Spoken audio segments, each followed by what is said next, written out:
we have the airplane game here. This game is designed to help with impulse control and no jumping up. Make it a little bit easier. So I'm gonna start doing the drop down a little bit faster. So I'm not gonna take as much time. In this way, he's getting his treat a little bit faster. It's a little bit easier. He doesn't have to wait as long. There we go. Good boy. And so now I'm not really gonna lose his focus.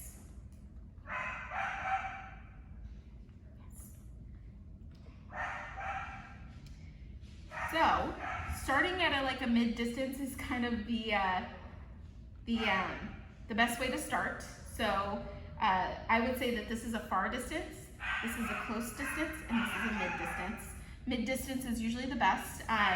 If we start super close to their face, that makes it really difficult for them because they are taught typically to go for the food in our hand.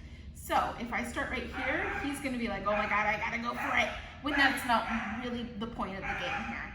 Yes. Good boy, that was such a good weight.